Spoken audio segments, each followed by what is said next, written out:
Oi gente, eu sou a Yuni do Minha Vida Literária. No vídeo de hoje eu trago pra vocês as minhas 6 leituras do mês de julho.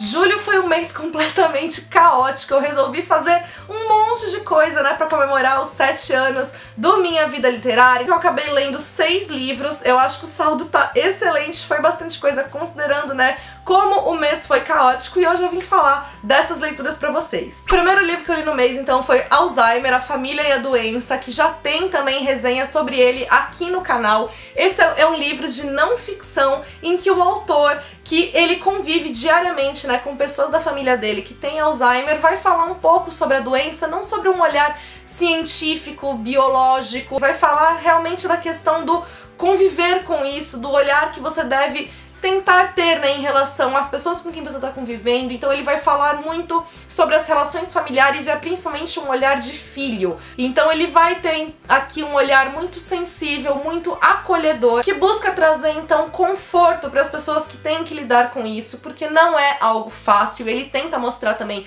as dificuldades envolvidas, o que é necessário, né, você fazer, que tipos de ajuda buscar em todos os níveis, tanto orientação profissional quanto esse cuidado emocional que você precisa ter para ser capaz então de lidar com essa situação que traz toda uma série de dificuldades. Minha segunda leitura do mês foi a terceira parte então do Travessuras da Minha Menina Amada, Otávio Bravo. Tem também resenha aqui no canal falando dos 3 volumes. São 3 volumes, mas na verdade a gente tem uma mesma história. Essa mesma história que está dividida nessas 3 partes, de acordo então com a diferente fase da vida que o Vitor, que é o protagonista aqui, está vivendo.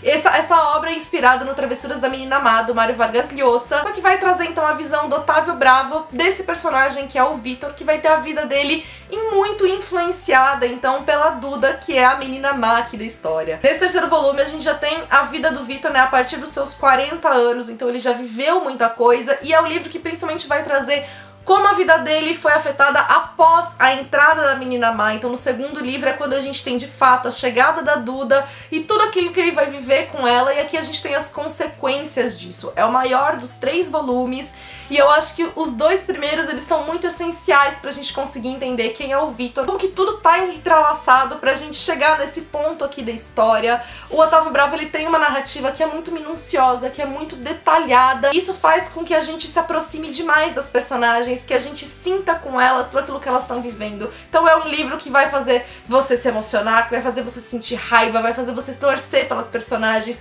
Tem hora que você vai querer bater no Vitor, tem hora que você vai querer bater na Duda. Mas mais do que tudo, a gente vai tentar então entender todos esses altos e baixos que estão relacionados. É uma daquelas obras que vai narrar a vida inteira de uma personagem, desde a adolescência até de fato o fim da vida dela, e a gente consegue ver tudo aquilo que tá influenciando, que é capaz de acontecer ao longo de uma vida. E a terceira leitura do mês foi um e-book, que foi o thriller policial Quem Brinca com Fogo, da Luna Miller, que também tem resenha pra vocês aqui no canal. Nesse thriller, então, policial, a gente tem a história de uma protagonista, que ela era uma médica cirurgiã, mas por causa, né, de um problema que ela teve com as mãos e tudo mais, ela precisou deixar de lado essa carreira dela, e agora ela tá trabalhando como detetive particular. E ela acaba indo trabalhar em um caso em que uma esposa, né, contrata esse serviço de detetive porque ela acha que o marido está atraindo.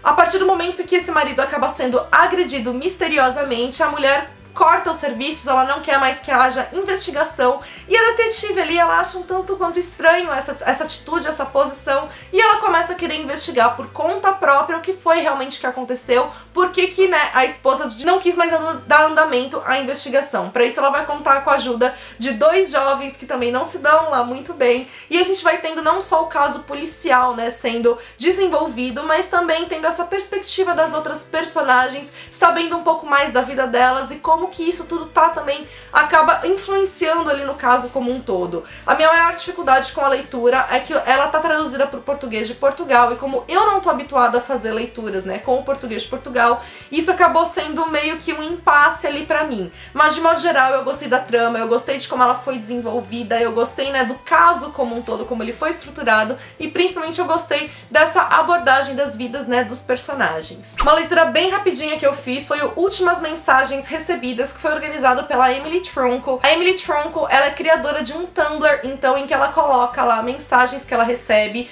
anonimamente, né, que são as últimas mensagens que as pessoas que enviaram receberam, e ela vai colocando tudo isso ali, então, nesse Tumblr, para de certa forma criar uma rede de apoio, para que pessoas que estão precisando lidar com luto em suas diferentes formas encontrem apoio, encontrem conforto, consigam, né, perceber que existem outras pessoas sentindo talvez as mesmas coisas que elas. E agora esse trabalho foi compilado em partes nesse livro. O livro está lindo, muito bem diagramado, e ele vai trazer então aqui todas as diversas mensagens. É uma leitura rápida, mas ao mesmo tempo não é uma leitura que não seja intensa, muito pelo contrário, né? Ela tem esse grau de intensidade, acho que justamente pela brevidade das mensagens e pela força que cada uma delas carrega. Tem algumas que a gente tem só a mensagem, tem outras que a gente tem uma explicaçãozinha, né, embaixo, e contextualiza, né, o momento em que aquela mensagem foi recebida, e às vezes a gente lê uma mensagem, acha uma coisa, e quando a gente lê ali, né, o contexto, a gente vê a ironia da situação, a perversidade da situação e compreende a mensagem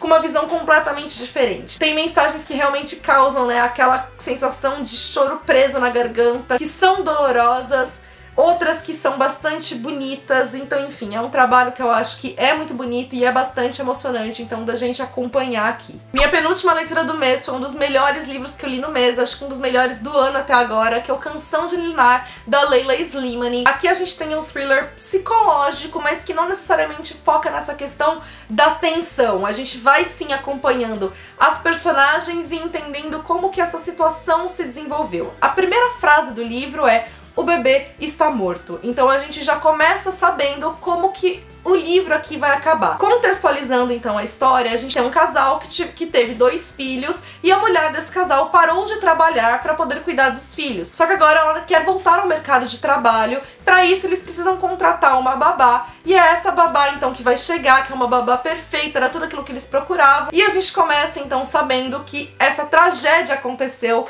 sob os cuidados da babá, e pouco a pouco então a gente vai acompanhando como que tudo se desenvolveu dessa forma tão trágica, como que tudo perdeu assim o controle, já que inicialmente a situação era tão ideal. O que é mais incrível aqui no livro não é a gente simplesmente entender a história como um todo, mas a gente vê as críticas que estão sendo construídas ao longo da narrativa, como essa narrativa ela é muito pontual em olhar para essas críticas. Eu acho que a Leila Slimani tem um olhar muito preciso para essas questões, principalmente porque ela aponta, né, isso que está sendo criticado e que existe na nossa sociedade de uma forma como de fato está presente na nossa sociedade, que é sob esse olhar naturalizado. Ela mostra através de comentários que são completamente naturais, e com isso então ela vai falar de questões como o retorno da mulher ao mercado de trabalho, vai falar das diferenças de gênero aqui no cuidado, especialmente, né, no cuidado da criação dos filhos, vai falar de posições diferentes econômicas, sociais, né, na sociedade, vai falar da questão da maternidade, enfim, ela vai trazer muitas problematizações que são necessárias e que foram muito habilmente construídas. Minha última leitura do mês foi um livro bastante leve, divertido, que é o Áudios, da Simone Lemos Póvoa. Aqui a gente vai ter uma narrativa epistolar, que é essa narrativa, né, construída pelo formato de cartas, mas é uma narrativa epistolar modernizada, porque aqui a gente não tem cartas, a gente tem transcrições de áudios, né, pelo WhatsApp. Então aqui a gente tem uma personagem central, que é a personagem que mora nos Estados Unidos, e para conseguir manter contato, né, com as amigas dela em meio à correria da vida, né, corrida de cada uma delas, ela vai trocando áudios com essas amigas. Então a gente sempre tem essa troca de áudio dessa personagem, e aqui no caso acho que são outras 5 amigas que ela vai contando, e cada uma delas vai falando dos próprios dramas ali que elas estão vivenciando. Pelo fato da gente ter transcrições de áudios, a narrativa se assemelha muito à narrativa propriamente falada, então a gente vai ter muitas coisas que são características, né, da forma como a gente fala, como marcadores de linguagem, repetições às vezes de termos, e principalmente essa noção assim meio corrida daquilo que a gente tá falando, de começar a falar uma coisa, de repente a gente muda de assunto e vai pra outra. Então você lendo, você sente muito essa sensação de realmente estar ouvindo aquilo que as pessoas falam. Por um lado, isso traz uma fluidez muito grande para a leitura e traz uma leveza também para aquilo que a gente está lendo.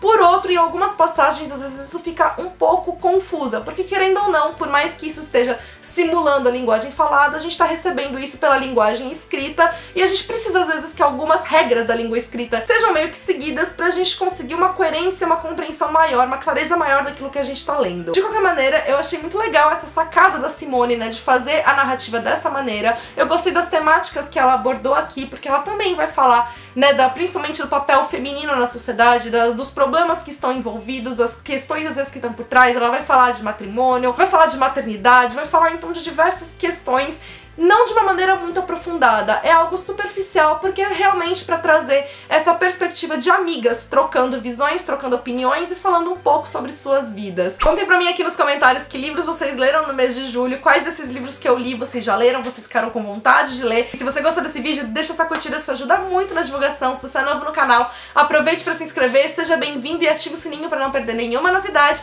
Me acompanhe também pelas demais redes sociais do Minha Vida Literária. Beijos a todos e até o próximo vídeo.